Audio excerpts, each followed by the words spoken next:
Blog Talk Radio.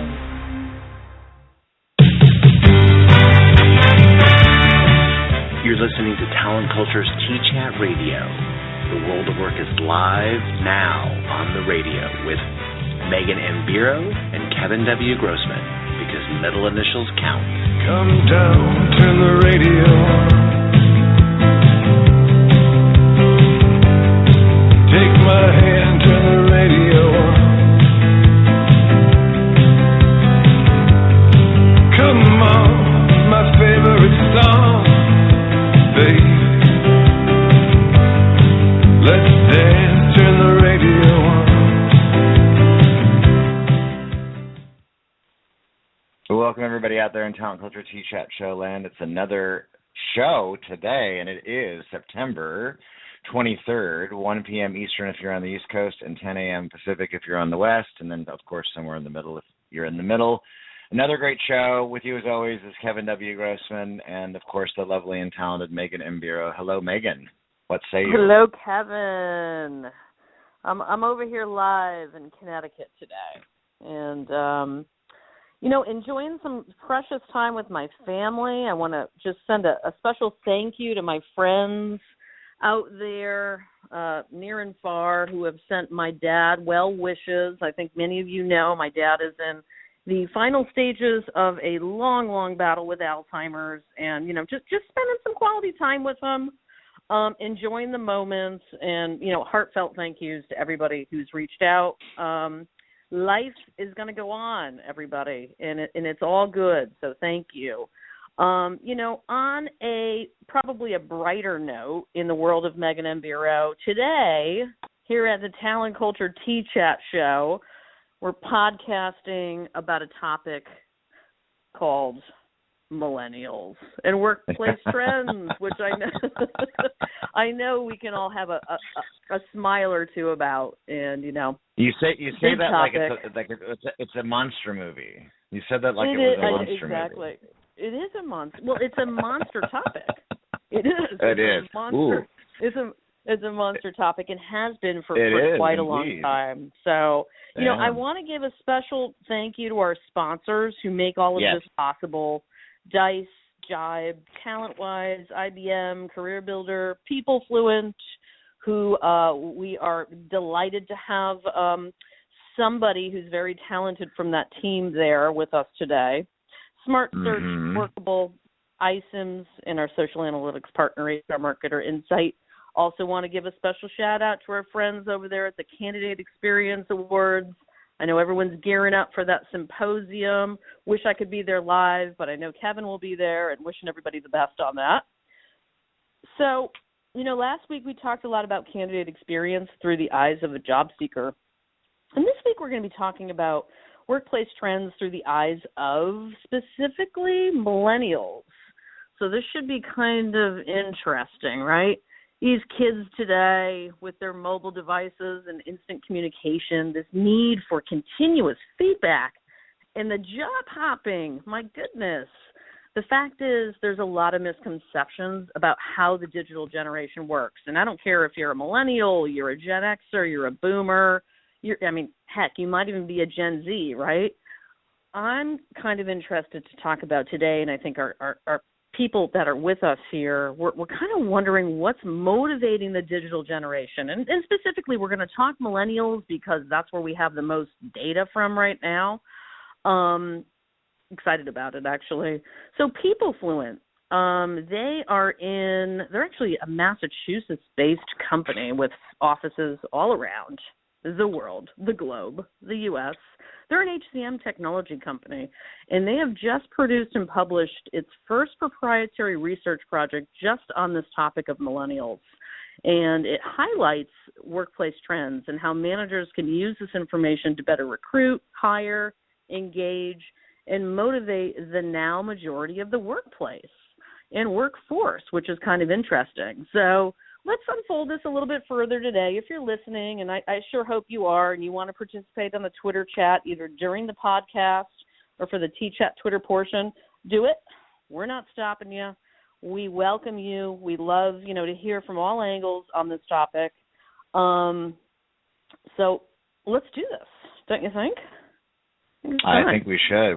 We should introduce our guest, and a good friend of mine, my previous boss, actually, which I'm very excited to have on, Frank Marina, who's the Vice President of Product Marketing at PeopleFluent, the leading total workforce HCM technology company. Frank has got over 20 years in enterprise and infrastructure software experience in the industry. He's right now at PeopleFluent. He's leading the product, solution, services, and industry marketing, providing content and go-to-market strategy. And prior to that, he was a member of the Kronos marketing team, leading product marketing across multiple verticals, industries for both global enterprise and the small to mid-size business markets, as well as managing the telemarketing for that solution as well. So, Frank, welcome. How are you doing today? I'm doing great. Thanks. Thank you both for having me. Excited to be here. Absolutely. Welcome. Indeed. So Frank, I gave you the little introduction. Hold on, Megan. It's all right. I got it. So why don't you just expound a little bit more. Tell us a little bit more about Frank and what's led to what we're going to talk about today. Give us a little backdrop on the research before we dive into the specific questions too. Yeah, definitely. Like I said, really excited to be here. You touched on my background a little bit. I've been with PeopleFluent for the past year, responsible for product, solution, industry marketing, and I was with Kronos before this. So I've been in the HR-related technology space for, the past 8 years or so. And I get to spend a lot of time talking to people in the industry about what's trending and what's impacting technology decisions. And one of the biggest trends, obviously, the past few years has been this surge of millennials into the workforce. And that really is what drove us to start dig deeper into this topic. And one of the real motivating factors was the negative press that the generation was getting. It started back 3 years ago or 2 years ago with that famous Time magazine front page story called the Me generation, and the millennials were labeled as entitled and narcissistic, and that negativity just continued. And even if you look today, you mentioned the monster movie. It's like the zombie apocalypse was coming. You hear the millennials are coming. They're taking over the workforce. So we wanted to learn for ourselves if these perceptions were true, and more importantly, how HR professionals should prepare or adapt to the change that's coming in the workplace with this generation. Well, the time is now, right? When we look at, some of the vitals around the millennials and the data that's out there versus media and what everyone's been kind of hemming and hawing about in the blogosphere, right? Because I often find that they're two different sides of a coin, right? Oh, absolutely. Yeah, there's no shortage of information about this topic, that's going on all over the place. Why do you think that is, just from your own perspective? And then we'll kind of get into a little bit more about the research and what you found. But you have any gut instinct takes on that, Frank? I know you yourself have, high school, kids that are in high school right now, right? You're experiencing that just on not the only on edge the career. Of that millennial. Yeah, right. I'm not a millennial. I don't claim to be. I missed that by about 10 years, but I do have, two high schoolers that are at the bottom age of that millennial, generation. But I think it's such a hot topic because they are such a prominent member of the workforce now, and they're influential in the workspace, and they're influential in all aspects of business and the economy. So it's a very interesting topic, and that generation has we've kind of talked about them as the digital generation. They are very active in, as you mentioned, the blogosphere and things like that. So their voice matters, and they're making it known, out in the industry. Mhm.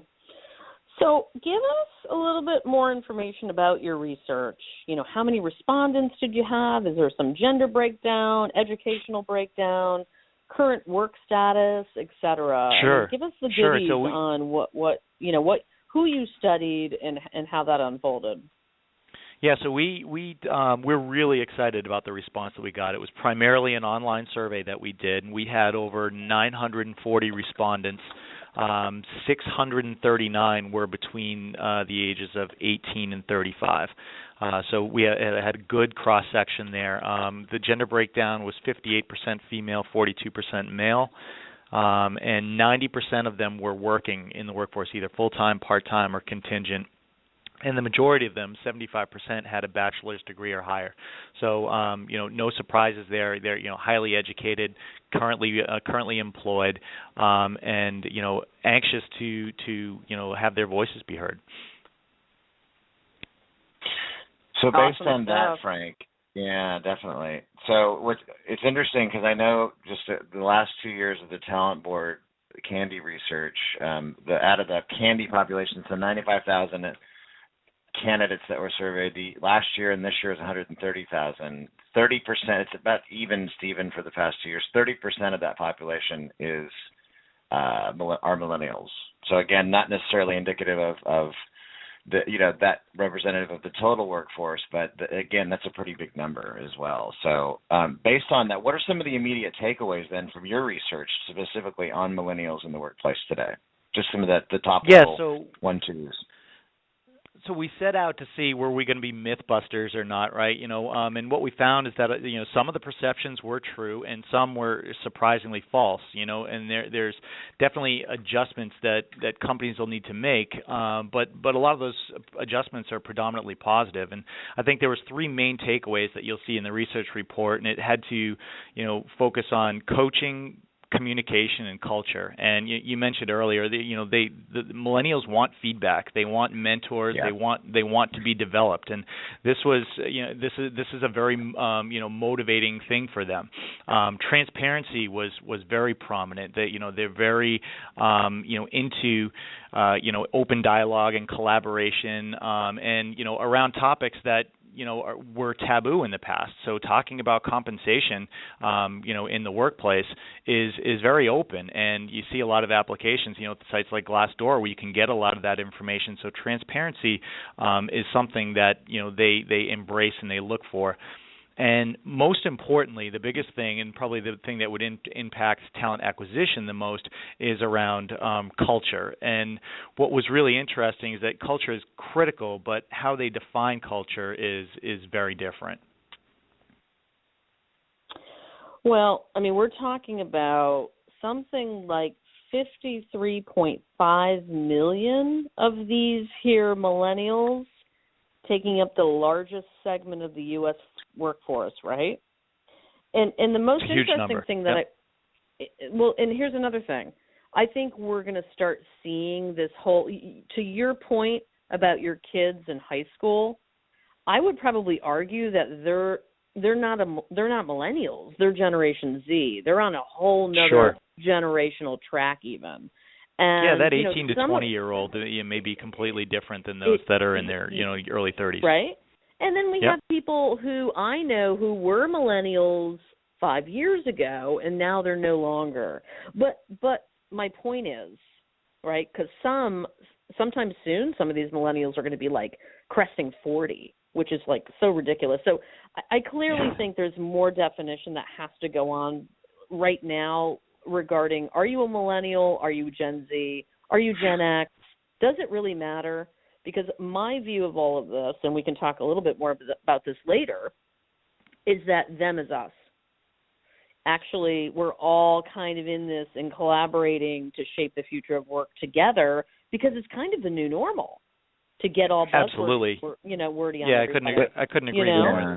The labels are relevant. The labels really are relevant. It's really just the constant evolution of generations in the workforce, and just how you need to adapt and evolve accordingly to embrace them. But Megan, there isn't. But hold on, I'm gonna be devil's advocate this time, because sometimes I know you are. I'm a big believer of that as well. But there is a big difference between how I grew up, and I'm of course old man Gen X, right? When it came to parental involvement, to competition, cooperative play, and not everybody won when it came to competition in games and athletics, and then as that shifted a lot with the millennial generation in regards to. There was more opportunity given to each child. There was more, again, the continuous feedback loop that they've been getting since they were little. take it or leave it. So there are those differences in the way that they actually evolved as a person, as became self-aware and worked with others in the workplace, that dramatically differs from Gen X. Anyway, so there is that for sure. Mm-hmm. Yeah, there's definitely some changes in from how they've been raised, and again, that digital generation aspect of it you can't ignore, and that's probably one of the most influential aspects that applies to the workforce. Well, and I also think it's easy. I think it's easy for us to sit around and go, what's the data on millennials? Let's let that drive our ability to adopt culture that's real, that's working for companies. Let's adopt digital. I mean, really, honestly, I personally, I know everybody knows this about me, and if you don't yet, I think everyone has to get over the millennial topic of stereotyping, typecasting.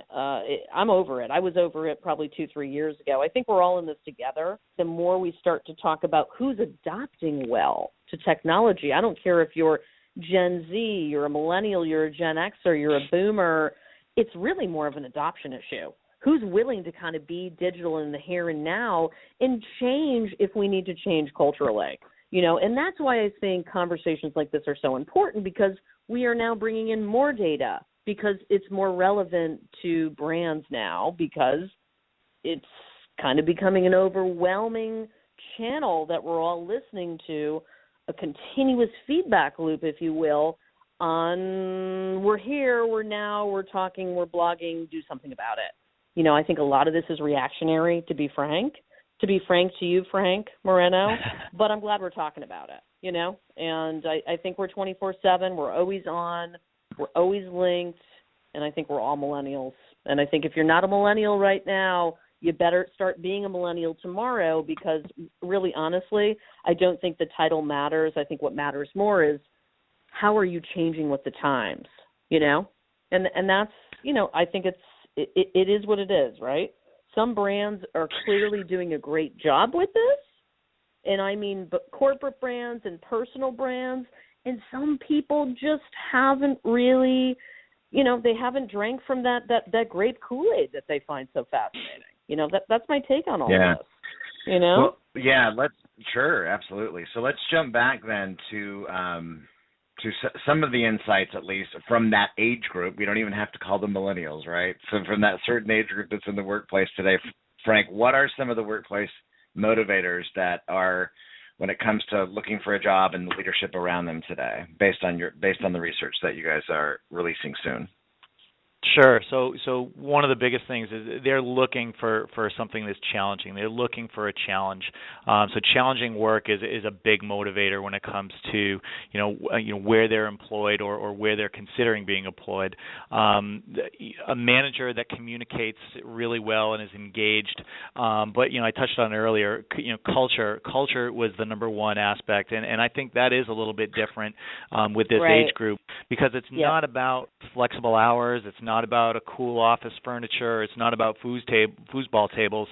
It's a lot more than that. It's about the profile of the organization. Are they socially responsible? Are they green? Do they offer community service, projects and options? Are they making a positive impact in their community? And that's what we found really resonated with this age group. It's a big part of their decision making, that perspective over that different view of culture. Because I know for me, the work-life balance is really important. Community service might not be as high on the list. So it was really interesting to see that this age group is so politically and socially aware and wants their organization that they work for to represent that as well. And I want to give a special shout-out, Frank, to you and the team over at People Fluent for the fact that I want to set the record straight today. You're actually avoiding the millennial label in your research. You're calling this demographic the digital generation. So thank you for that. We are. It does help us kind of move that needle just a little bit quicker and further, right? It is much more of a digital generation than what we refer to as millennials. And again, millennials, you could call them Gen whatever, but it really is the fact that they're a digital age group, and that age barrier can vary on the top end and the bottom end. Indeed. So why don't let's get really a little bit more specific, Frank, in regards to what best practices are based on the research again and the feedback from the digital generation, from that group. The best practices managers can use to recruit these high potential, high performing folks. And again, I'm sure these are also some of which are universals that can apply to anyone. But what are some of the things that came out of this research? Sure. So, some of the best practices, one of the biggest things we found, is referrals are huge. So you really want to find your best current employees and tap into their network, because referrals are the number one way that this generation is finding their next job opportunity. So some other things are promote yourself and the role. Video job descriptions and job activity highlights are key. So promote yourself as the manager, promote the job activity so that you can highlight the challenging work and the career opportunities that you have in more than just a text-based job description. And I would focus on knowing this generation well, understand the culture that they look for and how to find them out in the, in the workplace. Recruiting them is slightly different in terms of the way they, the way they interact with social media. If you're like, for example, if you're advertising open jobs on the radio, you're using something like NPR, you're probably not going to hit this age group as well as you would if you were using something like Pandora or Spotify, because they primarily listen to streaming music versus listen to the radio. So things like that in terms of knowing this generation well, and social media is another big area. They don't gravitate as much to Facebook and Twitter and LinkedIn as we do. It's Snapchat, it's Vine, it's different. It's a probably completely Instagram. different set of and Instagram. Thank you very much. I love, by the way. It's really those three I love Instagram. that are predominantly the social applications of choice. Yep. Or if they're young, really young, it's PBS Kids, like mine. So there you go. Not quite millennials. Knowing those social channels is really huge. And then when you talk about referrals, you want to enable your current workforce to act as a referral. So if you're building content for social channels, you may not want to have a 5 or 10 minute corporate video on your website. You may want to have a 10-second video that they can share on Snapchat or Instagram or Vine, and making that content shareable is one of the ways that you can really encourage referrals. And would you go as far as to say that's a best practice in recruiting high potential, I think it's an evolving practice. Millennials? It's an evolving practice. I think it's a whole combination of, enabling referrals, absolutely, and knowing the social channels that they're active on. But referrals was far and away the number one source of finding their current or next job. And what was after that? The second was job boards. So your job boards are not going away, but They're it was about half of referrals. Huh? They're not disappearing. No, so your company website and job boards are still relevant, in the 10 to 15% range of respondents, but referrals were almost 32% of responses. Are they still relevant just because they're just so available through SEO and search? Is that why job boards are still relevant? Yeah, I'm just think asking so. that. I mean, I certainly have my own take on it, but I'm here, we're podcasting right now, and I'm sort of crowdsourcing it off the top of my head, going, why? I think it's just the trusted source still, right? And it's I think trusted job source, boards but it's also have they're done accessible a phenomenal via mobile, job. Yeah, and they've done a phenomenal job of SEO, right? Yep. And being found on Google. Absolutely. So they're all online. They're accessible via mobile. So they're still very relevant. Yep. Well, no surprise there from my end, right? I mean, it is what it is. We have to kind of be where the current trends are right now, but look back and go, job boards. I mean, I'm continually fascinated by the idea that job boards are still playing a pretty significant role when you look at data. Now, if you talk to people out there on the streets or in the blogosphere, they may have a different sense of that. But, from what I know in data, job boards are alive and well still, Oh, absolutely. They're definitely, they're still relevant. They're only 15 to 20%. They're only 15 to 20% of those that actually get hired. But here's...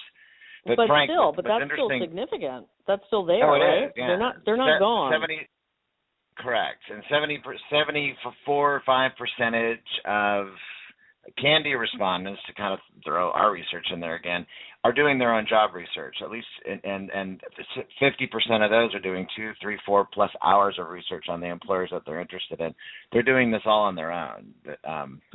And leveraging referral networks as well. But Frank, we're running down on the last few minutes. We want to make sure that we touch on two quick things: the myth of job hopping, and then tell us where we can get the research again when it's coming out.